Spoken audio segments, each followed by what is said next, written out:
What's going on, everybody? This is Drew here. I want to welcome you all to a brand new episode of Phoenix Down. This is Phoenix Down episode 118.1, and we are continuing our playthrough of the Nightmare Before Christmas series, Alone in the Dark, The New Nightmare. Today I have with me Matt. Hello. And yeah, last we left off, we were playing as Edward Carnby, and we had just reached disc number 2. I am reminded that we're on disc number 2 because every time I boot up this game, it automatically says, put in disc number 2. Yeah, I stared at my screen for a second. I'm like, wait, how do I do that again? Yeah, and Let me hit every button on the controller until I get an option. Yeah, exactly. But, yeah, so we had made it to the moor. Made it out of the mansion itself. And we actually go back into the mansion slightly. But going through the moor and through the swamp here. There's so one thing I will mention. I am so glad that you told me that there is a button to call Aline, because if not, I would never have figured this out.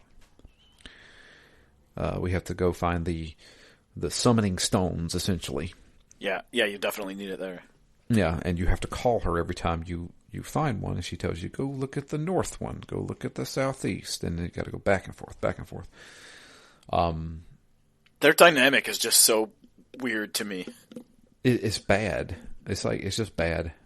Yeah, and it's interesting, you know, I guess we'll get to it, but the characterization, there's so many things about this game that are great, but like the rationale and like the way the characters interact with each other. I mean, I guess I know this was before narratives were quite as strong as they are in today's games, but I'm like scratching my head through a lot of this as far as the character interactions with each other and their motivations and everything about the story. You say that, but 3 years earlier, or actually 4 years earlier, we had Metal Gear Solid. Yeah, I mean, but yeah, not everything. That's an outlier in the good sense. I was about to say, not everything is Metal Gear. So, yeah.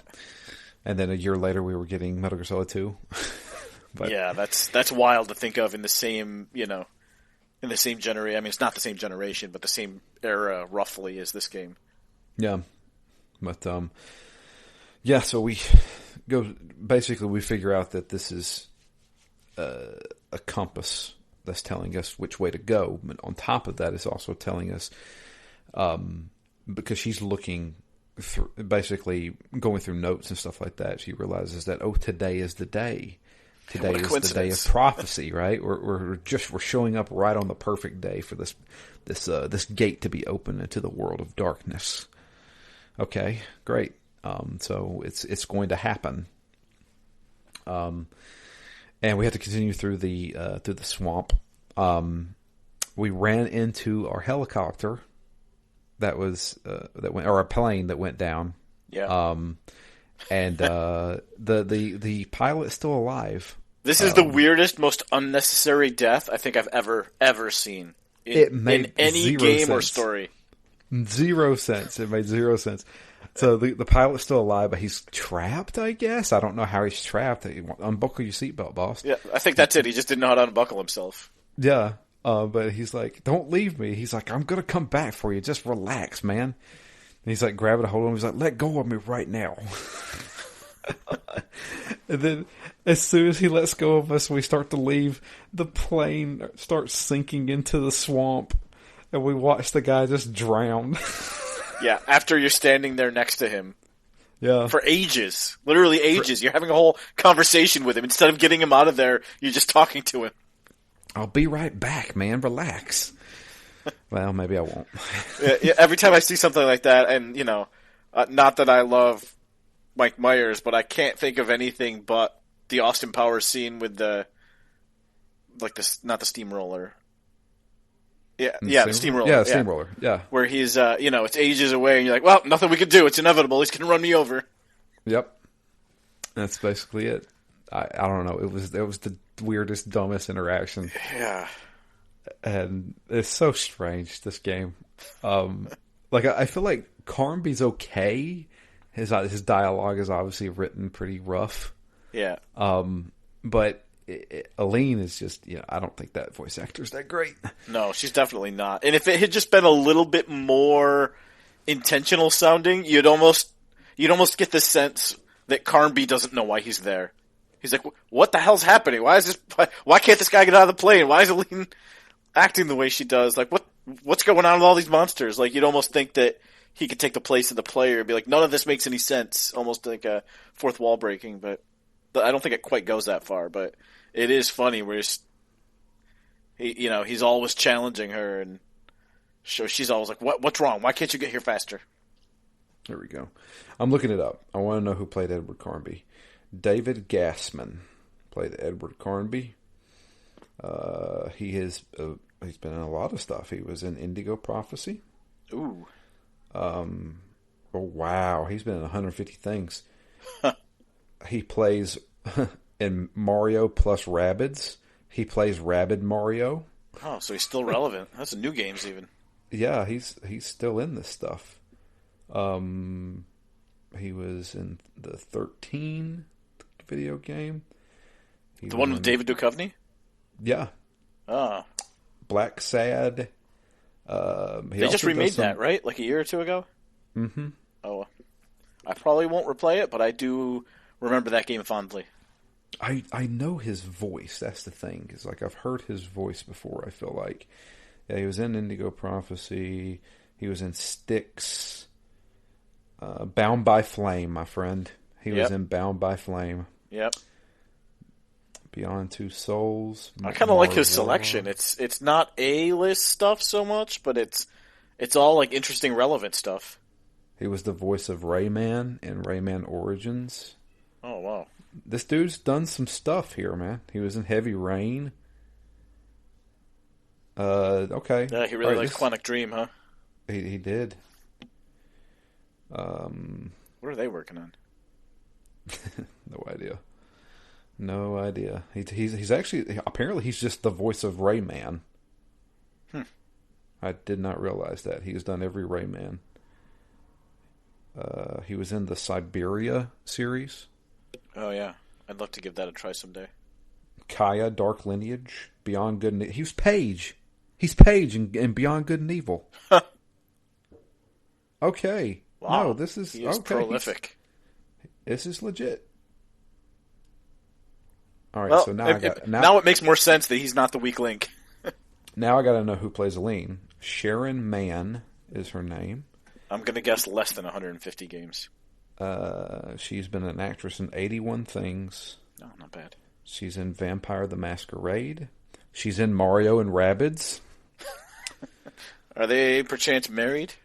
She's also in Siberia. Black Sad. She's in a lot of the same stuff, but Detroit Become Human. Siberia 3. Styx. Wait a minute. She's in Indigo Prophecy. Bound by Flame. What? They just work on every project together. Did I click on the wrong thing here? Hang on a second. No. They literally work on the same stuff. She's also an actress. Like, she's been in stuff. That is fascinating. All right. There's got to be more to this. Her name is Sharon Mann. The other guy's name is David Gassman. I don't know. This is weird. Okay. I think you've uncovered something here. I feel like I have. But anyway. So yeah, back to the story at hand. That swamp part around the plane was actually a little awkward. I couldn't easily tell where I could actually walk. Yeah. I'm pretty sure I got stuck in a dead end at least once. Maybe that was intentional. Don't go down the dead end. Although on the map it didn't show it as a dead end. But maybe I just, like, sometimes it's a little hard to tell the way the whole background is, like, computer generated as, like, a static image. It's a little hard to tell what part you can interact with. Or, you know, when it's an object, it's more clear because it stands out. It's like lit differently. Yeah. But sometimes when it's just the background mapping, it's hard to see where you can go. Yeah, that's the biggest thing. I feel like I've got caught in on an object, but I am well far away from the object. Yeah. It's like the hit detection's like really off. Yeah, it's like they're trying to map like walls on top of just like a picture. Yeah. Yeah.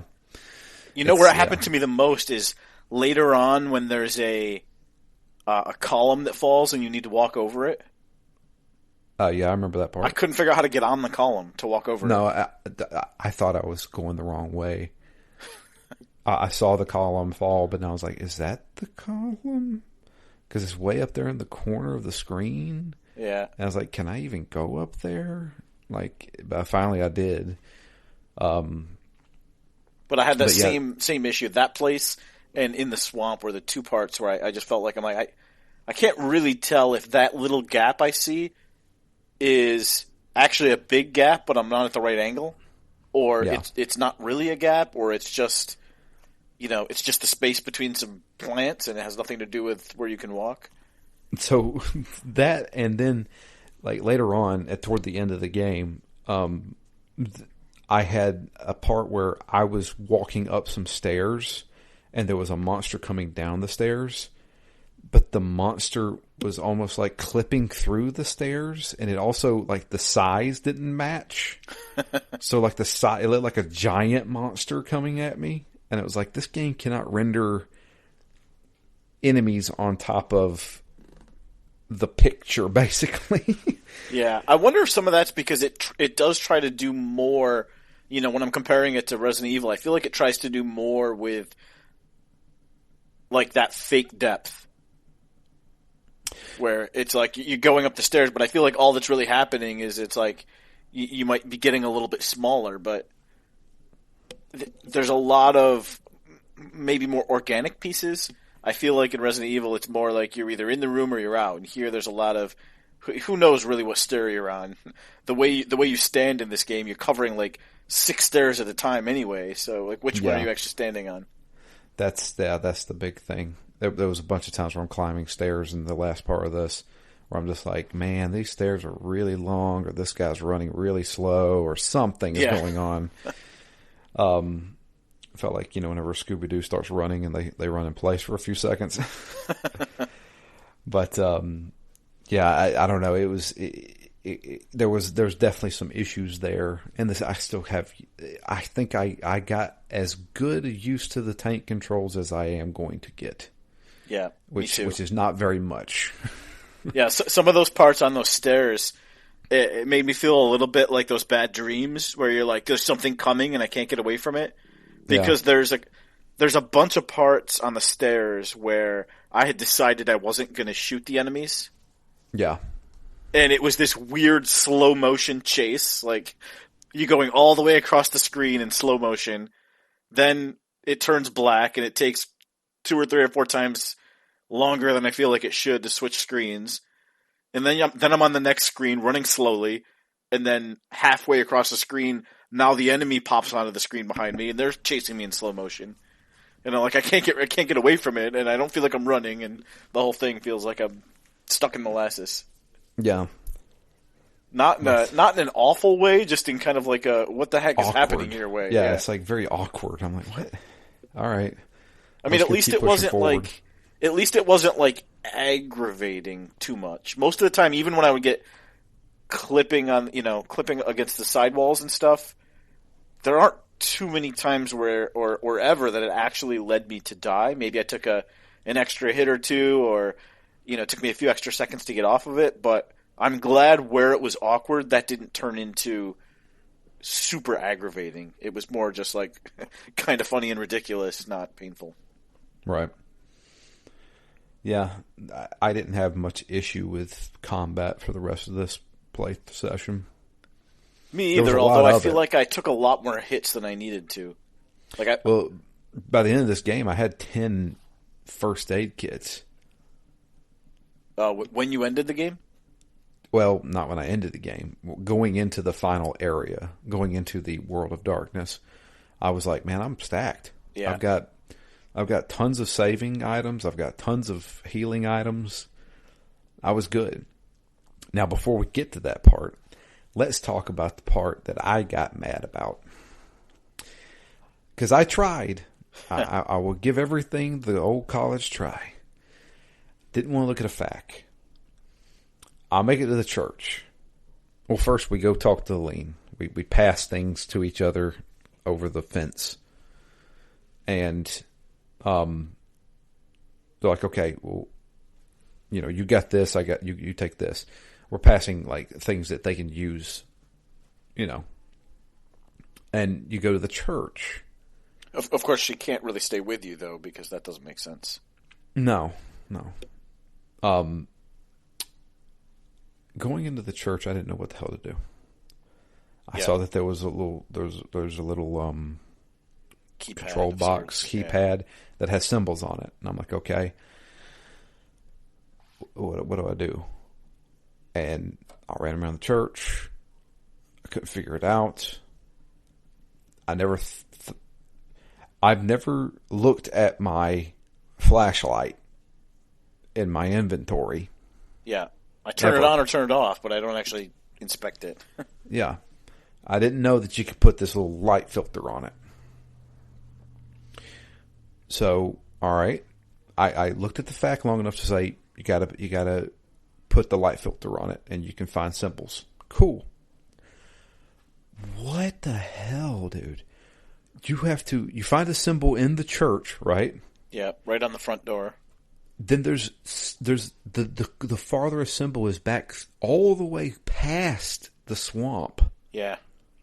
Down this little like ladder area, and I'm like, how? Like I was like, I gave up. I was like, fact time, and I was like, what? I've got to go all the way back there. Yeah, and that's where because I felt the same way. I'm like, this it just feels too random to me. Like, yeah. Was Resident Evil like that? Like, did I just put so many more hours into that I explored everything and I eventually uncovered all the secrets? Or were they simpler or more intuitive than the ones in this game? Because some of the things that happen in this game, I'm like, this just seems so random. I would never figure this out. No. There's definitely more randomness in this than like... It felt almost like I was playing like a point-and-click adventure game. Yeah, absolutely. I thought that very, very strongly while playing this, that it felt much more like a point-and-click game. I don't know if I actually said that in the last recording, but... You did. Yeah, despite the fact that it looks and feels like a survival horror game, I don't get that vibe as much. No. There's a lot of obtuse things, and I was like, I would never have figured this. I would never have thought to go all the way back through the swamp. Yeah, and it's not like maybe if they had forced you to see the area, and if those paintings showed up on something that was acknowledgeable as like if there was a big like an empty plaque or something. So you're like, well, why is this plaque empty? Something's got to happen here. And then maybe when you were in the church, if they had a similar plaque, you shine your light on it. And then you're meant to remember that, oh, yeah, like an hour ago I saw this other empty plaque. Let me go check that out. But they don't give you those kind of like lead-ins. Not that I probably would have remembered something that I saw an hour ago anyway, but at least then it would be on me, not on the game. Yeah, no. I was like, I never would have figured this out without looking at a FAQ or something. Even in 2001 when I had all the time in the world, I would have been mad at the game. Yeah. And because I don't know. That's beyond me. But anyway, we find the three symbols that we have to press on the keypad. And then it opens up basically, I would say the catacombs, but it leads down to a laboratory. Yeah. Yeah, this game is nothing if not diverse with its areas. Yeah. And going through the laboratory, there's a couple of sections here I thought that were really interesting and cool. Because the one thing I will give the game is that they allow you to go places and get a lay of the land before interacting with something. Because I was able to walk all the way through this laboratory before having to go back through it in the dark. Yeah. But yeah, we run into Alan. One-Eyed Willie's got an eye patch. He just looks weird. Yeah. And he's doing like weird bodily experiments on these creatures. Which is the very first thing you'd think if you saw a lab like this. Sure. Like, this There's definitely cages. looks like Frankenstein's lab or something like that. Yeah, there's cages everywhere, stuff like that. And he's doing these experiments. He sees us, and we're like, all right, Alan, stop. And he just, like, runs away, locks himself. I'm like, dude, just shoot the guy. Why are we... The game would be over if you killed the dude. But, yeah, he runs off and locks the door behind him. Now we're stuck in this laboratory, and he turns out the lights. And I was like, oh, boy, here we go. Because so far in the laboratory, we have not been attacked at all. Yeah, it's been very creepy. It's been very creepy, yes. But luckily, Aline is on the radio with us. And how does Aline know where we are? Yeah, my number one question in this section, because she's like, no, go straight. I'm like, go straight? What camera system are you watching me on? Exactly. You know what it reminded me of a little bit? It reminded me a little bit of Jurassic Park whenever they're trying to turn the generators back on. Yeah. But the difference is that they were just following instructions over the radio and having to use their environment to look around. Yeah. Well, this game, she is apparently watching us on some kind of hidden camera system. She must be, because she doesn't know the area, right? Yeah. Like, I went to the wrong area, and she was like, no, turn around, go back. Yeah. And then I go to the right area, and she's like, keep going forward. I'm like, okay. Like, how are you seeing this? Yeah. But she leads us to switches that will turn the lights back on, but also unlock the door. But while we're going through the darkness, zombies show up, but they sound differently. The first time I heard this sound, I was like, oh, it made me jump a little bit. I was like, oh, what the hell is that? And then it's like, oh, it's just a zombie. But it's not like a real zombie, right? No, I feel like they disappear. Yeah, I thought, so the first one I shot twice, and I'm like, oh, weird, I thought they took 3 shots to kill. Then, like, the second one, I shot it once, reloaded, and it disappeared. And then at least one of the zombies I never shot at all, it just disappeared. Yeah. I don't know. I think they were darkness hallucinations. Yeah, which was interesting, because the other hallucinations, the momentary ones, were never, like, substantial in this world. They were just figments of his imagination. So I thought these were kind of cool as, like, a halfway between a mental thing and an actual zombie. Yeah, because they could do damage to you. Yeah. But yeah, we able to turn the lights back on and unlock the door. I did run into my only glitch in this area. Oh, really? That's one thing I never ran into in this entire game was a glitch.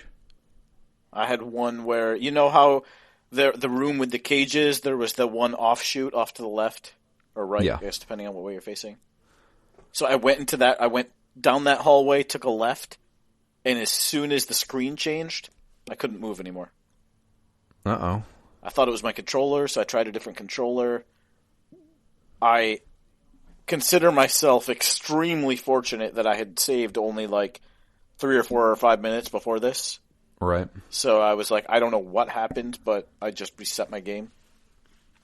But that was the only time that happened, and I went back in that same room. I tried not to approach it from exactly the same angle, but then I went in and had no issue. Yeah. That's weird. I don't know. Nothing like that happened with me. It's why I'm glad I didn't play it on the PS2, because I feel like, I don't know, I feel like everything would have struggled on the PS2. Maybe. But, yeah. After going through the laboratory, it leads us down into, like... The greenhouse? The greenhouse area. Well, no, it leads us back to the basement. So we have to go through these corridors. Like, we have to go basically under, like, the mansion again, right? Because we're in this huge cave system. And we run downstairs, go down through the caves, and come back upstairs. And we're now in the basement of the mansion again. like almost to where we first entered the mansion. Yeah. And Aline says, like, I unlocked the door that leads to the greenhouse, so you can go up that way. Which actually was kind of cool because I remember going to that like trapdoor area the first time, and I was in the basement and it was locked. Yep, I remember that too. So, go up to the greenhouse, and you get a little Resident Evil nod there. At the greenhouse, you got to climb the ladder and then push a statue off and make it shatter. Yeah, but isn't that literally the only thing that happens in the greenhouse? It is. There's nothing else there. Is it just me, or is that weird? Like, again, the kind of the randomness. I feel like if this was a purpose-built part of the game, you literally walk in, get the thing out of the statue, and then leave. Yep, that's it. And then you go back down the cave system, back through the laboratory, and then use what you got on the door that then leads to the other way. Yeah. I mean, even the church, I thought, like, a creepy church in the woods behind this old manor. I'm like, oh, this is going to be a big part of the game. But it's literally just that puzzle, and then I guess it's the entrance down into the lab, which is important, but you're not in the church for very long. Not much to interact with in there. No, it's a very small church. But, yep, do that, and then just basically retrace our steps, go back through so the door was like a turnstile, so you could only go through one part of it, and then you get the next seal, and you go through the other part, which then leads to what I'm assuming is the cave door that we've been reading about in all these things. Yeah, I think so. And so that's where we run into Alan again and Edenshaw. And Alan's like, I'm doing it. I'm summoning it. And he summons it. And the door opens up and sucks us all in. And now we're in the world of darkness. Which is a series of caves with also some alien stuff. Yeah. Yeah, it has definitely a Geiger-esque feel. Yeah, definitely. And you get, before you go into that cave, right, you get the electric gun. Yeah, the big cache of everything. Yeah, everything, dude. Like, it was like 5 charms. Yep. 4 first aid kits. And the lightning gun and the charger. Yep. And the lightning gun is awesome. Yeah. I love that it stuns them as well as damages them. And yeah. And the dogs are, that's kind of interesting. Like, the way the dogs were such a pain the first time you meet them. Multiple shots, and then the lightning gun, they're down in like a second. Yeah. And they also chain lightnings. Yeah. So if you got 2 dogs next to each other, you just shock them both. And it runs on a percentage. And the great thing is that there are little crystals in this cave that when you pick them up, it automatically recharges your battery. And your battery has enough for, 2.5 or 3 full gun charges? Something like that. Because I thought that was nice. I kept swapping it out, and I'd be at like maybe 10% on my gun, and then it would only drop my battery from 100 down to like 70 or 80. Yeah. But yeah, running through this world of darkness, man, that was... I did have to reference my map a lot here. Yeah, it's a good thing you got a good gun, too, because there are a lot of enemies. Yeah, they just keep coming, too. Like, if you kill them, they just respawn and just keep coming. So, yeah. It got to a point where I was like, I'm just going to run by this guy. I got pretty good at dodging people, too, by the end of this. So, I'll go through a whole bunch of series of caves. Is it here where we get the other lightning gun that I never used? Yeah, I think it's called a photoelectric pulsar. Something like that. I don't know. Which sounds like it belongs in a very different game. Right. But yeah, you get that. You get the one interesting clip of, is it Obed and Alan? I must have missed this. So there was the one part, right? Alan is still looking like a person with his eye patch. Right. And then you get the other thing that looks like they call it a zombie, but it looks more like a demon to me. Yeah. And then he, like, grabs his brother and then falls down the shaft. That's right. He's like, "What did you do to me? Look at what you did to me." And they fall down the shaft. Which is interesting, because that, again, for the narrative piece of this, that's huge, right? This is the Morton family. This whole game is based around this family. And this is two brothers who have taken different paths. One of them wants revenge for what the other one's done. And their interaction lasts like 6 seconds. Yeah. So it was this, and then the lead in to the final boss. I was like, where's the big dramatic speech? There is just, all of a sudden he just starts chasing you, and that's it. The end of this game's a little weird, but it reminded me of this part where I'm like, well, these are the two most important people on this island other than the two of us that were the player characters. So why on this one key meeting where they could have their whole own argument that doesn't even involve Carnby, but then they don't have any conversation. I thought that was strange given how much they shoved into like the intro cinematic of this game, and then how little the character interactions play out through the rest of the game. Yeah. Like the only good character bits are the documents you read. Yeah. They shove a lot at the very end, and it's rushed. Yeah. Very quickly paced. Even the dialogue is quickly paced. Yeah. And I mean, the game's not long either. No. But on the other hand, like if I had played this at like 12 years old, with the amount of exploration you would have had to do to figure out some of these puzzles, and then the awe I would have had seeing like this underground laboratories leading into this world of darkness alien landscape, like this game would have blown my mind, I think, if I had played it when I was 12. Yeah, no. Like, I how do I feel? Like, we can save it for the end if you want, but I feel like this game came out about 3 years too late. Yeah, it's like right on a precipice. Like if they had waited and made it a next-gen game, like a PS2 game, where it could have been bigger and longer.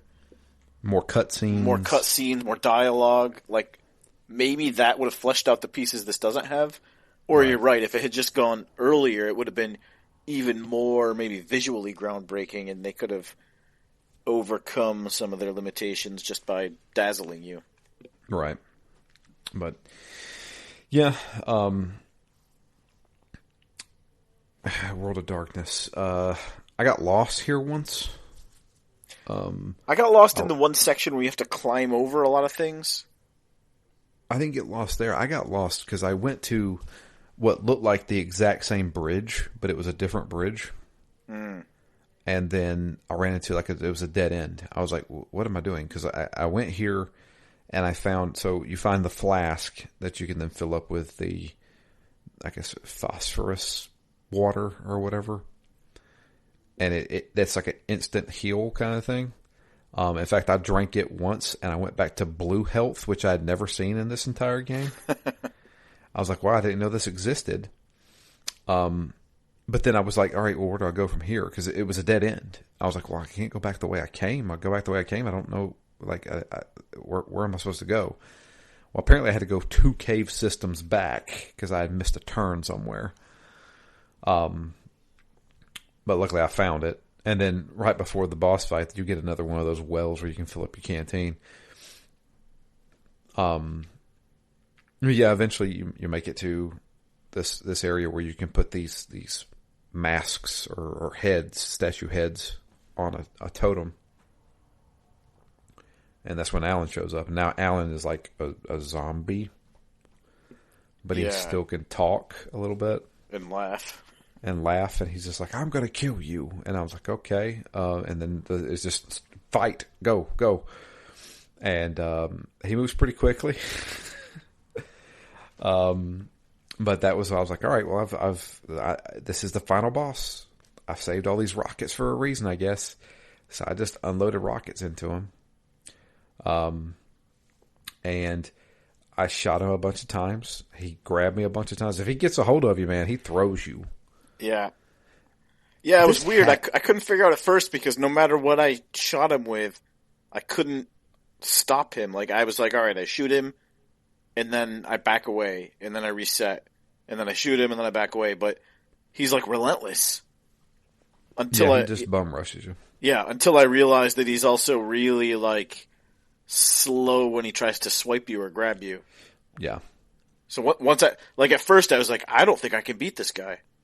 But then I was like, oh yeah, I guess it's not much of a puzzle to figure him out. You just need to know. You just need to trigger him basically to swing. Yeah. Truth be told, when I finished this fight with him, I had no first aid kits, and I had one drink of the canteen left. Yeah, same. I was like, all right, I'm going in, and I'm going to have to get better if this isn't enough to beat him, because there's no backtracking here. There's no other way to gain health or recharge yourself. Like, I've got what I've got, and that's it. Man, I was playing by the seat of my pants because I hadn't saved since I got to the World of Darkness. Ooh, I saved twice in the World of Darkness because I'm like, look, I'm not doing this again. Oh man, I somehow got it by the skin of my teeth because now that I'm thinking about it, like, man, I only had one healing item left. But you had like 7 save charms. Yeah, just sitting there. I wonder if you could save during a boss fight. That'd be interesting, right? I did finally realize, I'm like, something's going on with the saves in this game. Yeah, it definitely does take you back a few minutes. It takes you back to the beginning of like the section, I think. Yeah. Because I definitely like went into a section and I was like, I'm going to save. And I'm like, no, let me play a little bit more. And I ended up playing about 10 more minutes, and there were some cutscenes, and then I saved, and it definitely put me back before the cutscenes. Yeah. Yeah. So every time I started this game up for the day, I'm like, I don't actually know where I'm going to be. Where I'm at, yeah. Yeah, that was yeah. I found that out too. In fact, I think one of the facts that I looked through, I remember when you first run into Edenshaw and he gives you a charm of saving, the fact says save before talking to Edenshaw and he'll give you a free one, and then you'll have another save of charm that he gives you again in this cutscene again. And I was like, oh, trying to game the system here. But yeah, I was able to stop him. So I had to look at the fact. I shot him, and then he fell over, and I was like, oh, is he dead? Finish so him. I shot him while he was on the ground. I'm like, okay, that didn't do anything. Pause. Fact. Oh, okay. All right. I got to go to the spear. I didn't even know there was a spear in the room. Yeah, it said something about the southeast exit. I'm like, well, this room is tricky because I've seen about 3 things that look like exits that don't do a thing. Yeah. Like they're arches that are dark, so it looks like a doorway, but you can't go into them. Yeah. But yeah, so I ran over to the spear, and one of the weirdest friggin' things happened. Edward Carnby grabs the spear. He then turns vertical, and this light shines, and then he emerges from the light, and he now looks like a Native American. Yeah, what actually happened to him? I don't know. Then Alan comes running up to him, and he stabs him with the spear, and he dies, and then he transforms back into Edward. It's more like he pokes him a little bit with the spear. It's true. Like, I thought he was going to run him through, and this is going to be your big, gratuitous finish. Like, yeah, you're finally done. I'm saving the day. And he pokes him in the stomach and then backs up. And then zombie Alan, like, flips in half, flips backwards. But yeah. I was like, I don't know. It looks like he was electrocuted, I think. It was weird. That whole last scene right there was like, what just happened? Okay, all right. Yeah, something big's happening. There's lights, and there's zombies, and there's a magical spear, and then I'm like, I don't understand any of the interactions that are happening on the screen, but they never nothing I've ever read said anything about a spear. Yeah, and that's that's one of the other things that bothers me about this ending. Like, yeah, there's never been any indication that there's a magical spear, or that you need to really kill Zombie Alan, I think, to save the day. And then your big, like, puzzle to leave this whole area isn't a puzzle in the remotest sense. And it's just pick something up and then take it back. Yeah, and then put it on the pedestal, but there was never an indication that it was important. It could have just been a key that was sitting there in a door that you exited. It's not like different areas of the of Shadow Island each had a half of or a third of a puzzle, and you put these three pieces together, and it gives you the thing that allows you to leave. It was just, here's three random statues. One of them happens to be there. One of them you just get after you kill Alan, and then Alina's the third one anyway. So it felt like an area that was earmarked to be a good puzzle, and there's just nothing there. Yeah, it's just random. Yeah. Again, I don't know. But yeah, we take in that room. There's the statue. We grab the statue, go back 2 rooms, put the statue on the pedestal. Aline comes in, and like the place is apparently going to collapse now for some reason. And he's like, "Come on, put the statue on." Put the statue on, and behind us a door opens up, and Eden Shaw shows up, and he's like, "Get out of here!" No, I don't even say that. All right, I'm going to try to. It's not verbatim, but I'm going to try and summarize the last cutscene because it's a full motion video cutscene, not live action or anything like that, but it's an actual cutscene. And Eden Shaw is like, "All right, you guys need to leave quickly. I have no time to explain. I really appreciate everything that you've done. Bye bye." And then they run away. And I'm like, why does this feel like completely rushed? It felt like I was almost hitting like fast forward or something. And they run, and then they come out, and like the sun's coming up, and that was clearly an important part of the story, right? Like the sun coming up was an important part, but they never really explained it. And we totally forgot to mention that Johnson calls us. While we're in the world of darkness, Johnson, our contact for this, the guy we're doing this for, basically, he's like, "Hey, yeah, I've been listening to your radio transmissions this whole time." And, you guys have got to do this stuff. He's like, "Well, wait a minute. Why am I doing all this anyway? How do you know about all this?" He's like, "Well, I used to work for the government." That's it. That's all he tells us. Yeah. Okay. And then, so yeah, as we're escaping, like a secret passage opens up in the ground. We come up out of the ground. The sun's coming up. A helicopter flies in. We get on the helicopter and we look out the window, and the island explodes. Yeah, there's light beams coming out of it. There's like fault lines opening up. So whatever was going to happen happened. The world. Did we stop anything, or did we just escape the island? I have no idea. As I was watching that cutscene, I saw there's a bunch of light. I was like, okay, so we bathed the darkness in light? Another question, are these games sequential? Like, is that the event that led to the whole U.S. being, like, ripped apart in the other Alone in the Dark game? I have no idea. Because that actually would be super cool. If this whole game was almost like an intro to the next Alone in the Dark game. I think we're looking too deep into this, Matt. I highly doubt it. If they did, okay, cool. It took them 8 years to finish that story, and they still didn't finish it.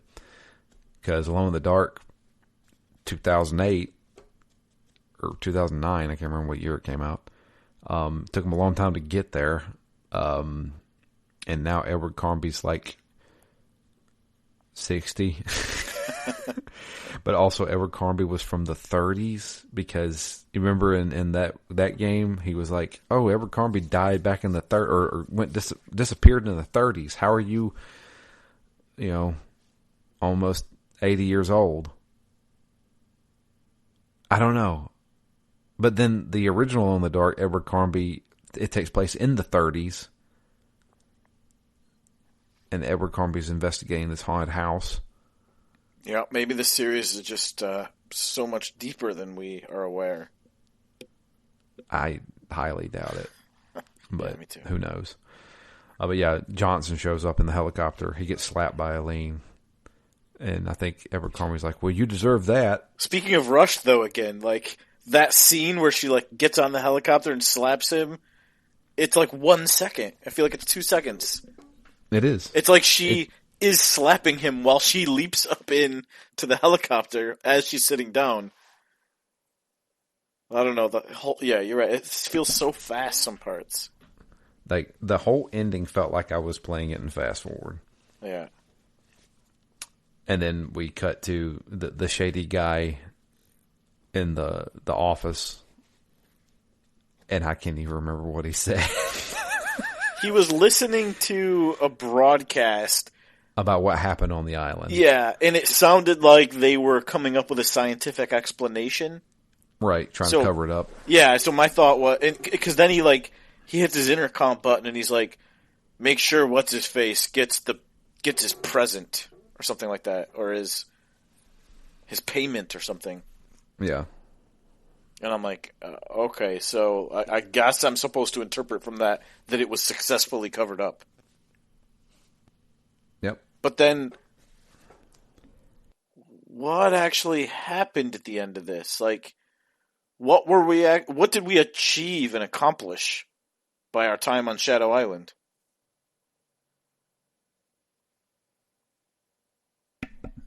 I don't know.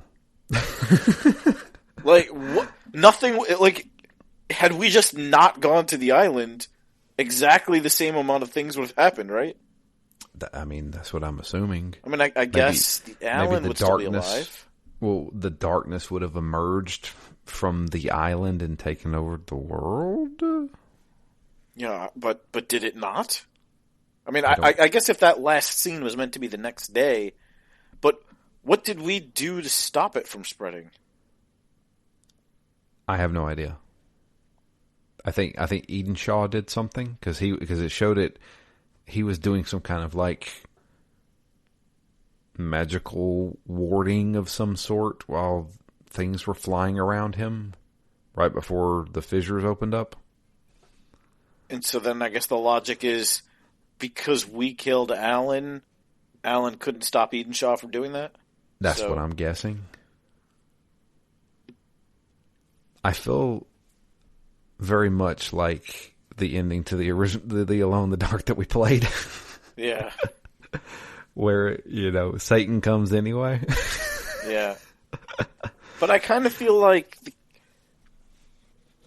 when the game is set out, like most of this game, we weren't working towards that goal, really. Well, maybe we were. I mean, I thought we were just trying to get out of there. Yeah, exactly. I thought we were just kind of trying to escape, and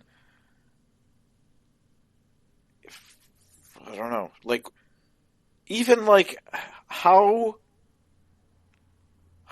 did Carnby know when he was in the chapel and then going all over the island? It's not like this would have made sense if he was like, "Oh, I know that Alan has a lab somewhere and somebody mentioned a church," right? And then you're like, all right, the link is I'm following Alan, therefore in the church there's a puzzle that opens the door, all right, I'm uncovering his trail. But none of that logic existed. It was just we stumbled on a church. We weren't looking for a church. We weren't looking for an underground lab as far as I remember. No. We just, a door opens and we said, might as well go through it. And maybe this is the exit.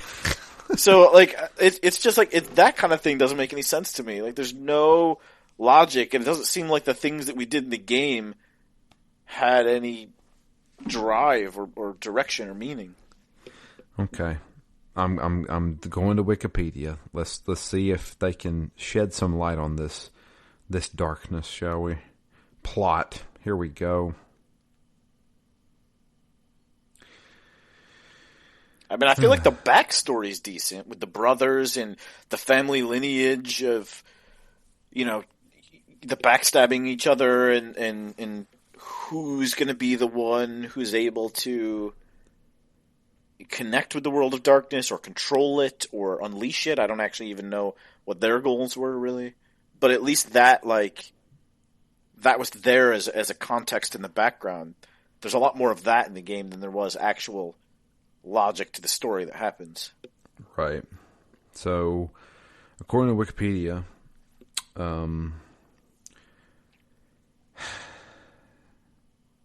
the game's plot is a separate canon from the main of the series. Oh, there goes the idea that it's a lead-in for the next one, right? Yeah. There is the only other thing that I can find on here is in 2005 a film adaptation was released called Alone in the Dark, loosely based on the fourth installment. It was directed by Uwe Boll and was a box office flop, costing $20 million, which was not recovered and poorly received by critics. It was Although awful. it made a profit on the DVD market. Guinness World Records named the film the lowest grossing game-based movie in the Guinness World Records. An unrated director's cut was released in Germany, France, and Austria, and was number one on the German DVD market for 3 weeks. There you go. The Germans still love Uwe Boll for some reason. Alone in the Dark, The New Nightmare synopsis, maybe? Alone in the Dark, The New Nightmare synopsis.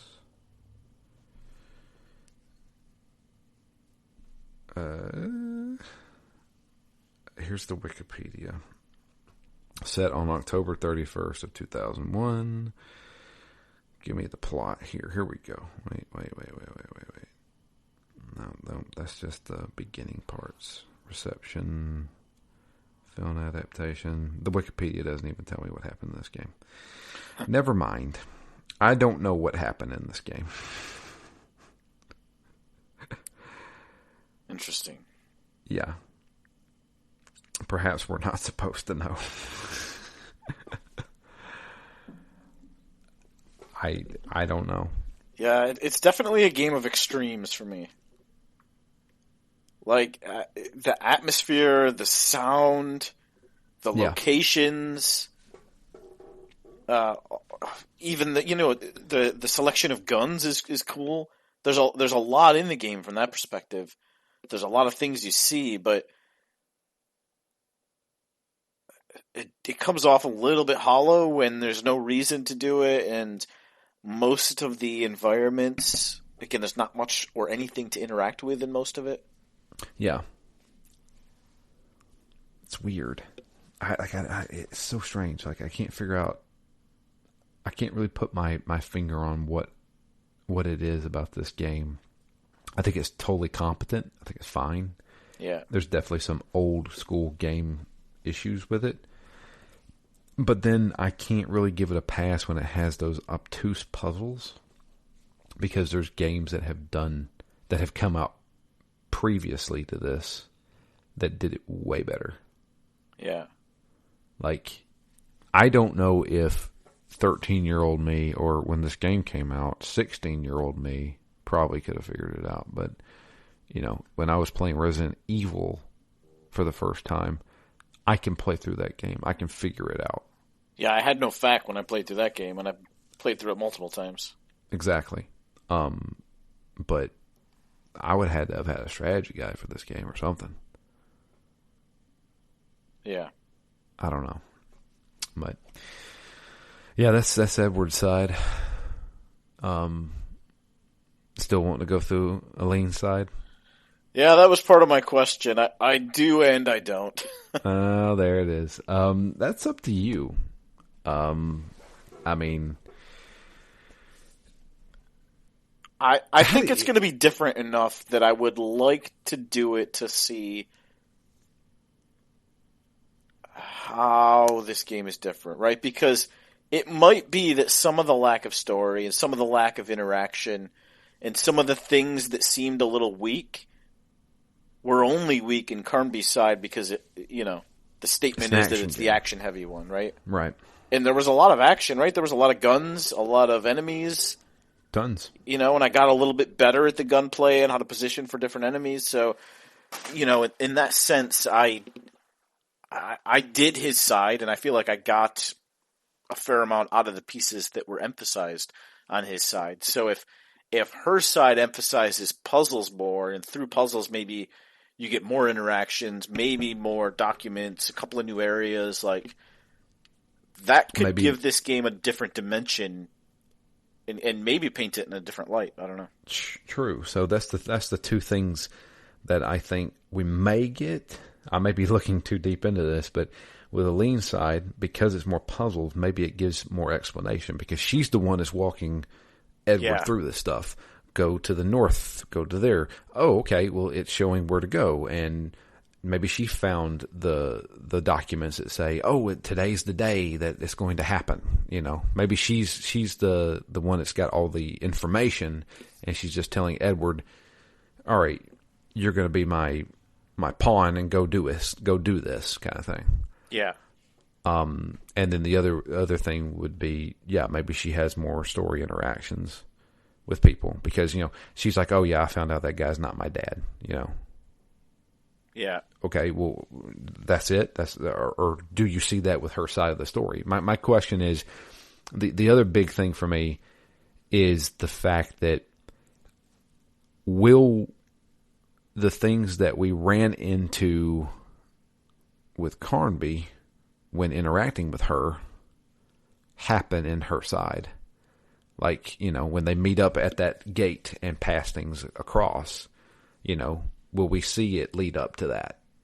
Yeah, I assume it will, and I think that's cool because it provides that link between the stories. But it also, every time something like that happens in a game, it makes me think of the first time I played Resident Evil Outbreak, when you're actually playing this with other people and they actually need to hand you that thing. I'm like, how cool would this game have been? Like, we're both playing through these simultaneous stories, and we need to meet up at the right time. Obviously, this was before that was really possible, but even if you get a flavor of that, it maybe strengthens each other's story by the fact that it grounds them a little bit because these things are happening, at least in a little bit more context, because you're seeing other things that happen simultaneously. Yeah, like they pushed that in Resident Evil 2, or not Resident Evil 2, Resident Evil 6. Remember? Yeah. Like you would be playing, and then me and you would be playing as, Chris, and then, this person connected to your game, and they're doing something, way over there, but they're in your game, and you see that if you play as them. Yeah. Yeah, I mean, let's do it. Yeah, I'd say let's do it. Yeah, let's do it. We'll see. If we were 3 or 4 or 5 episodes in, I'd probably be like, look, I can't do another 3 or 4 or 5 episodes. Yeah. And I've heard hers is a little bit longer, but it still feels like probably it would be 2. I mean, even if it's 3, it's only 5 total, so it's not getting too far out of hand. Yeah. I will. I do have some things coming up next week, so we'll have to record on Wednesday, but it should be okay. We do have an email. It comes in from Dustin. It says, you split some Alone in the Dark in my Resident Evil. Says, hey guys, so that second disc was a little rough. A lot of talking through puzzle sections. Mainly the stone circle puzzle, which was a lot of jabbering, and I had to look up the solution at the end. I remember a book having some spell words, but completely forgot about that tape recording. Oh god, yeah, I had to look at a fact for that. Yeah, I didn't know what to do. Also, what was with the step-by-step radio instructions in the underground lab? That was unnecessary and dragged it out quite a bit. Also, Carnby is a dick to Aline when they're talking over the radio.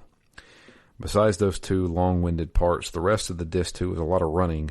The worst was the caves and the infinite spawning enemies. Good thing there's basically infinite ammo and infinite health, and I had a bunch of health packs and regular ammo saved up, but still found it easier to just run past most of the stuff.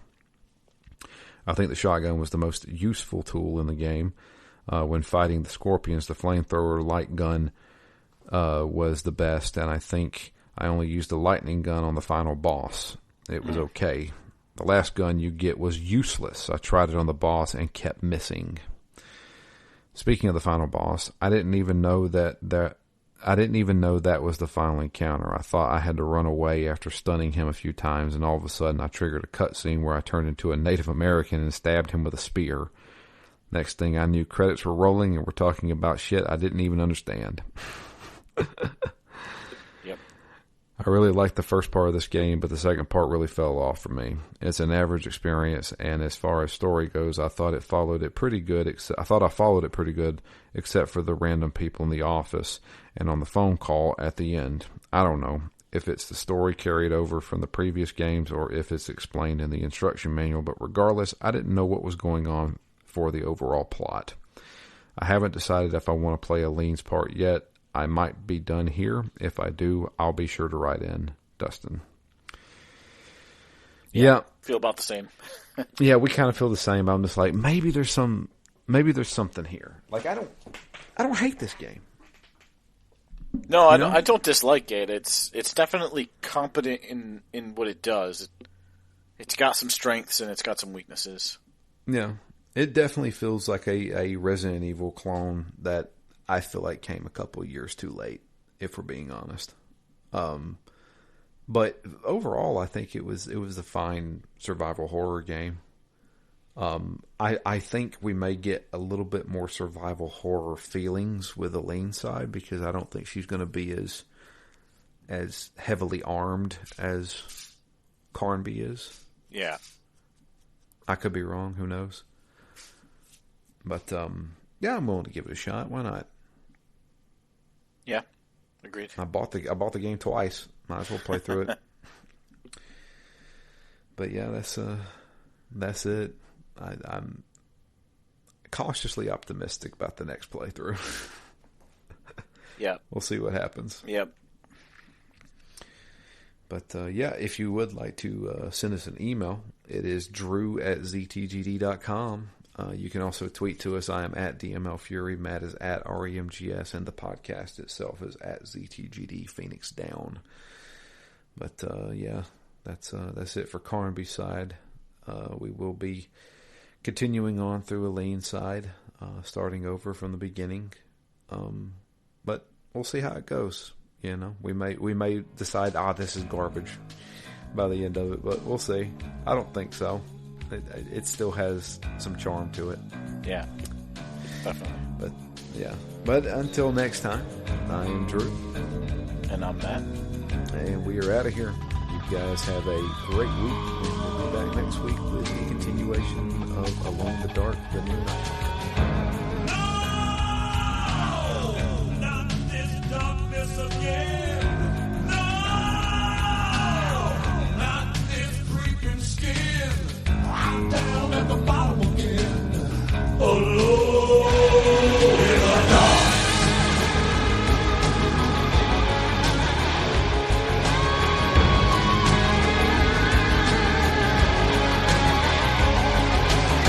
I show no fear, but the cold fingers of panic seize my heart.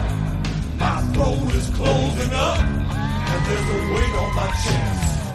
I can't breathe, and the space around my head is closing in. I'm at the bottom again, alone.